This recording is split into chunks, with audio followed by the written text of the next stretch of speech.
But that's how they're growing. And I've had people that I've been working with, they were working with me before I went out on my own. When I went out on my own, there's like, I'm coming with you, I'm staying with you. And I've seen their businesses grow over the past few years. And I feel a part of that growth because I'm able to give them the information to help them grow. Mm-hmm. And when I watch a small business go from A to B to C and keep going and growing, that's so rewarding. That's just an amazing feeling to be able to say, I was there and I helped them get there. Yeah, that's true. That's a really good. Yeah, it is. Yeah, it is. You have, because you're partnering with them in the success of their business. Mm-hmm. So that's awesome. What do you think your keys of success are? The key to success for me, in my opinion, is just being honest, being truthful, being honest, telling people what you see. Sometimes you have to be a little tactful. You know, you've got to be careful. It may have been their wife, their mother, Aunt Susie that messed up their world and created a hot mess in their world. So you got to be a little tactful. But to me, the most important thing is just being honest and being real. And everybody does respect that. Have you ever made mistakes? Everybody makes mistakes. The important thing is to understand that you made the mistake, recognize it, fix it, and own up to it.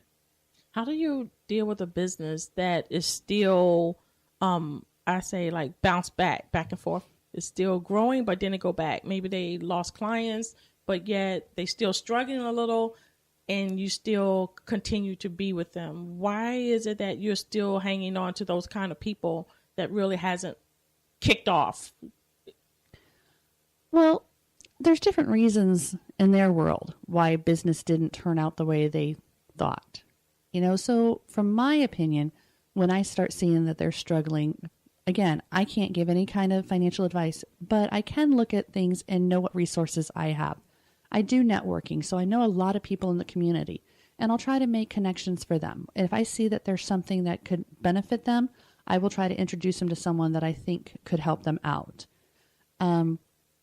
Sometimes it's plain and simple. It boils down to they didn't have a good business plan in the first place, and they need to go back and refocus. So sometimes letting them know what resources there are in the community where maybe they can refocus things. So it's trying to direct them without advising them, mm-hmm. and see what we can do to get them a little bit of communication. And then there's other businesses that no matter what you do, they're stubborn, they're pig-headed, and they just stay doing what they're doing, even though it's not giving them the results they want. Mm-hmm. I've been involved with some bookkeepers who are very kind of judgmental. Why isn't your judgmental when it comes to the things that you see in business owners' finances? If I was perfect, then I can judge. But as long as I'm not perfect, I'm not judging. Everybody has a different way of looking at things, and you have to accept how they are and how they view things. You may not agree with them. If it's unethical, if it's just outright wrong, then you bring it to their attention in a tactful way. If they're just making foolish mistakes, you try to build a relationship where you can say to them, oh, well, don't do that again. It ain't allowed. You know, right. So you try to bring a little bit of levity in there, and you try to tell them, you know, I wouldn't do it if I were you, but it's your books, mm-hmm. To try to help them out. But unless you are perfect and you're doing everything perfect, there's no reason for judgment. What is one of the biggest challenges in your business that you've ever dealt with? Ooh. Most of the time, your biggest challenge is the business owner themselves, as I mentioned before, getting them to help you help them. Aside from that, the other biggest challenge is making sure that all the pieces fall into place, and that's having the right person working with the right small business, having the right technology to go and handle that business. It's having all the right pieces to help that person completely and correctly. How do you define what a small business is? Small business for us is under 50 employees. Now, I prefer working with the ones that are between 1 and 10 because I feel those are the ones that are neglected. Those are the ones that don't get the resources, don't get the support they need from the community, from the institutions, etc. I feel those are the ones that are ignored. So those are the ones that I really want to help the most because I feel they need it the most. Do you offer any training sessions or seminars? On a case-by-case basis, as needed, I absolutely will help and teach. Awesome. What do you define the motto of your business? How do you define that? That's a little challenging. That's one of those things that should be right on the tip of the tongue, but isn't. But really the most important thing, and that's what I fall back on, the most important thing is being accurate and efficient. And that's what I feel we stand on.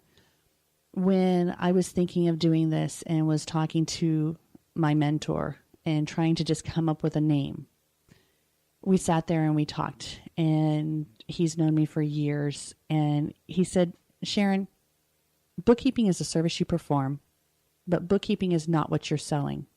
You personally are selling customer service. And that's where the name of the company came from, was At Your Service, because that's what I feel we are about. We are there to serve our clients however they need it. And you also don't just serve it behind the desk, because you have the concierge. Could you explain that part of the business? So the concierge is, there are people out there that have spent a lot of money to have software and have set up in their office a whole bookkeeping world. It doesn't help them for me to try to move that and try to pull that away from them. So what we do is we go on site and we see how their world works. The first time we go on site to someone that we know we need to work on their location is we watch how their office runs. We see how the flow is from the admin through salespeople, through services, through whatever their particular world involves, and just kind of watch the flow and see how do we fit into this to make their world better. So sometimes it's just a simple, quick, I go in for one client and all they want me to do, they've got a bookkeeper there. All they want me to do is go behind and actually do the reconciliations to make sure everything's on the up and up. It's a double check, and then make sure their sales tax is paid to the office that we are at every single week, and we create all their purchase orders. We make sure that everything's ready for them to call into their vendors. We make sure that everything is received correctly, paid correctly. But we do it around how their world works. We file their paperwork the way they understand where it is, etc. How do you see your business in the next few years? That is such a loaded question because my 5-year plan was blown out of the water at month 6. But right now what I'm looking at is getting my new employee up and running, getting them with their feet underneath them and helping them understand how we do it. They understand bookkeeping, they understand QuickBooks, but I want them to understand what our philosophy is and what we do. After that, the long-term goal is one of the CPAs that we work with a lot. He actually is expanding his company and wants to carve out a space in his office for us. So I see us having that dual location within the next 2 years. Wow, that's amazing. You're so on it. It's just because I've known you since, 2011 when I opened my business? Yeah, somewhere around there, yeah. Yeah, and just to see you just blossom, but I knew it anyway because you love people. And that's what it's all about, Sharon, is loving people and making them feel that they are, cherished and appreciated. You can't go wrong when you do that. It's just like the Bible tells us to love our neighbor as ourselves, and that's exactly what you're doing. You just. Common courtesy and respect go a long way. Yeah. Could you say that again? You mean common courtesy and respect go a long way? Yes. Yes. That is so true. Hey, could you give us some words of wisdom? Words of wisdom. The biggest thing I would say, words of wisdom for me, is don't doubt yourself. I sat many a times thinking that, again, I'll just go into this. I'll have a few clients. That's all there is. Didn't realize that I could do what I'm doing. While I sat there and preached to my daughter to believe in herself, I didn't do it myself. So surround yourself with positive people. Don't let the negative people in. We don't need them in our lives. Mm-hmm. Surround yourself with positive people and believe in yourself. And it's amazing what the world has to offer for you. Can you share how someone can get in contact with you? Your contact information? Okay. If anybody wants to get in contact with us, phone number is 321-610-4595, and that's our office number. We are located on Pineapple Avenue in Melbourne. It's 2425 Pineapple Avenue, Suite 208 now. We're right on the river, have a beautiful river view. And email, they can email accounts, ACCOUNTS, at aysbookkeeping.com.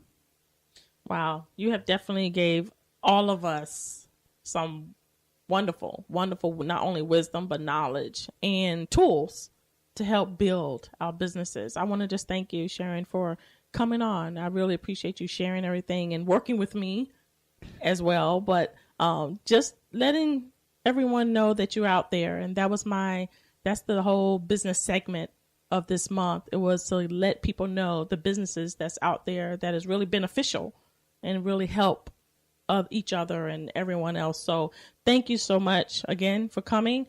Thank you, listeners, for tuning in. And I just want to encourage you to check out our Talk Network Radio website for our Connect 10 magazine and continue to look and see what else, the tips and knowledge and information that can help you continue to build your life and your business. You've listened to Live with Necee. I am your host, Opal Bailey. God bless you.